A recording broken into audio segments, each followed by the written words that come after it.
been a minute since the last OTA came out for Hyundai Ioniq 5, Ioniq 6, other vehicles in the EGMP lineup, and we're finally getting one pushed to our cars. This is only an OTA update right now. You cannot manually download it, so you'll have to be patient if you haven't gotten it yet, but it is being pushed to seemingly many cars. Now, this update was supposed to come out late last year, and it's just coming out now in April of 2025, so it's been delayed quite a bit, and I don't really know why. There's only really one major change I can find in it, so if you guys want to find out what that is, then stay tuned. Hey everybody, it's the Ioniq guy. If this is your first time here, welcome. My name is Corbin and I cover all things Hyundai, Kia, Genesis, EV related. I finally got this update installed on my Ioniq 6, my 2024.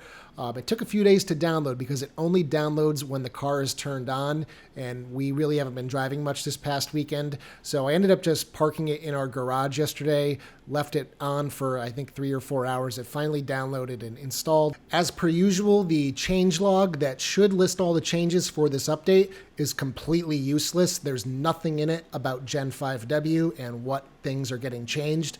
They show some screenshots of the CCNC version and what changes are coming there, but nothing for the cars that it's actually being pushed to. Just makes no sense. The QR code to this changelog pops up in the car, and when you go to it, you're going to be like, okay, well, this update clearly didn't do anything to my car, even though it did.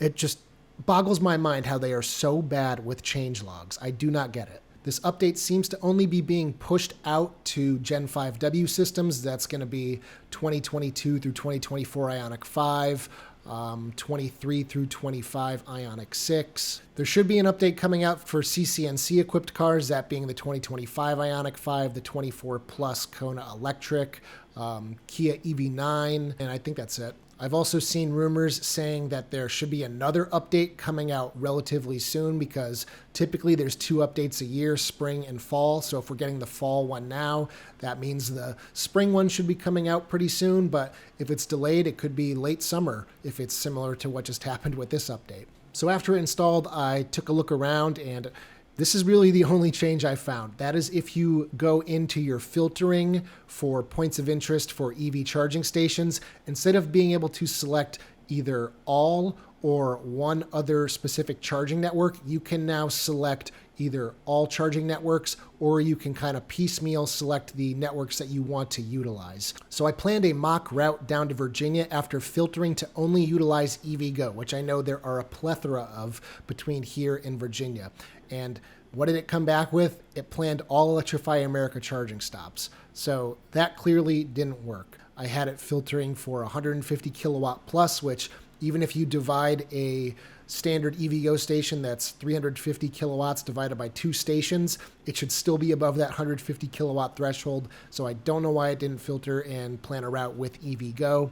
Kind of disappointing to see that. And then I selected others to see what it would do. And the first charging stop was a dealership in Connecticut. And then the next 2 were Electrify America stations. So I don't really know what it's doing here, but it really doesn't seem to be filtering by what you tell it to. At the end of the day, it really seems to prefer Electrify America, which, I mean, it's going to get you where you need to go probably the fastest.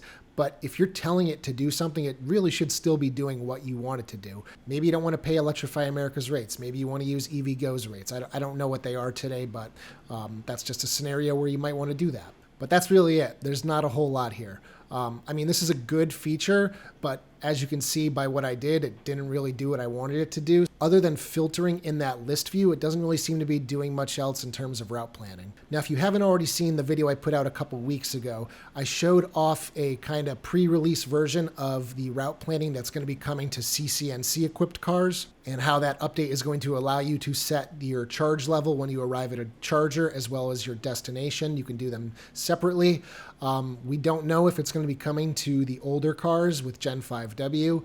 Really hope it does. That feature alone is going to be huge for road tripping in Hyundai, Kia, and Genesis's vehicles. So let's keep our fingers crossed that that does come in the near future. But that's going to do it for this video. If you guys liked it, give it a thumbs up. Check out my store, ioniqguy.com, for accessories for your Hyundai, Kia, or Genesis EV. And as always, I will see you guys in the next one. Take care, everybody.